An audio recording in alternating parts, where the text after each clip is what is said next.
good afternoon. The Secretary General and the Prime Minister will make short statements, and then we'll have time for, I'm afraid, just one or two questions. Secretary General. Prime Minister al-Sarraj, welcome to NATO Headquarters. It's a great pleasure to see you again. We last met in the UN in September, and it's a pleasure to continue the dialogue with you. We just discussed the security situation in Libya, and progress is being made in the fight against radical groups.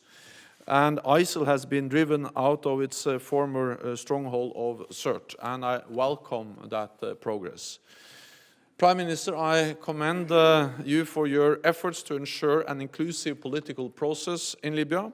This is important for your country's long-term stability. At the same time, Libya continues to face serious political and security challenges, and we urgently need a political solution to the crisis, based on the implementation of the Libyan political agreement. NATO supports you and your government as the sole representative of the Libyan people.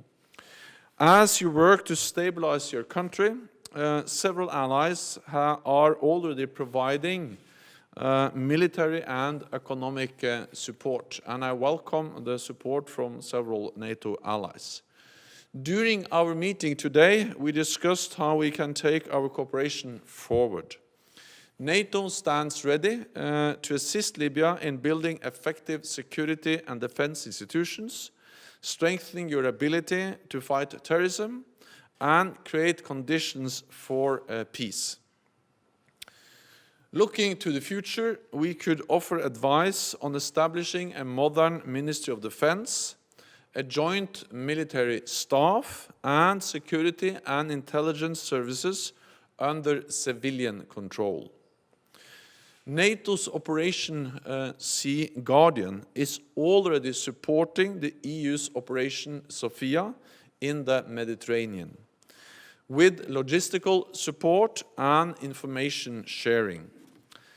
If requested, we could also support the efforts of the European Union to strengthen the Libyan Coast Guard and Navy. This could help keep the Mediterranean free from smuggling and terrorist activity, a strategic priority both for NATO and our partners in North Africa. Prime Minister al-Sarraj, I look forward to continuing to work with you. We share a commitment to a stable and prosperous Libya so that your people can enjoy the peace they deserve. Before I end, let me address the situation in eastern Ukraine. We see the most serious spike in violence in a long time, especially in and around Avdiivka, and we see that the ceasefire is not respected. There have been over 5,600 ceasefire violations in the past week. This is according to the latest updates from the OSCE. The humanitarian situation is dire, with 20,000 people facing freezing temperatures without heat, electricity, and water. We call for an immediate return to the ceasefire and withdrawal of all heavy weapons banned under the Minsk agreements. OSCE monitors must be guaranteed free and safe access throughout the region. This must include Ukraine's border with Russia. We call on Russia to use its considerable influence over the separatists to bring the violence to an end. All parties should implement the commitments under the Minsk agreements in full. NATO will continue to stand by Ukraine with strong political and practical support. So once again, welcome to NATO Headquarters, Prime Minister. It's a great pleasure to meet you and to discuss how NATO can provide support and support your efforts to stabilize your own country and to implement the political agreement. Welcome. Thank you very much indeed, Secretary General. I'm very happy and glad to be with you today in the headquarters of NATO. Thank you for your support to the National Government of Accord, which is one of the results of the political agreement on Libya. We are committed to bringing about stability and security in Libya. We came to NATO in order to benefit from its deep-seated experience, in order to build the capacity of the military and security institutions of Libya.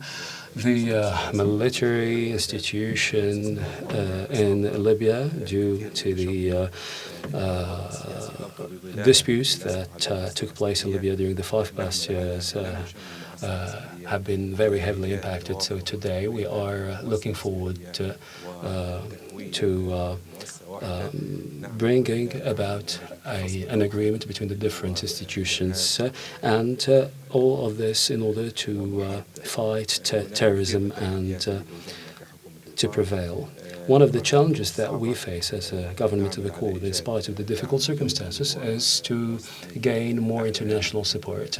And of course, NATO is one of those major international institutions on which we count in order to build our capacities, in order to enhance the performance of our military institutions, to fight effectively terrorism, and to tackle many security issues that are a challenge to the international community, like, for example, illegal migration and other issues. I'm very glad to be with you, Mr. Secretary General. Thank you. We'll start with Al Arabiya. Nordin Fridi from Al Arabiya. Mr. Secretary General, you expressed very clearly your political readiness to assist Libya, but is there any concrete assistance that NATO can provide to the government of Mr. Sarraj nowadays, because this is the time when he needs he needs a lot of assistance this time, and at the same time his government doesn't control the whole country. And I have a question to Mr. Sarraj. Mr.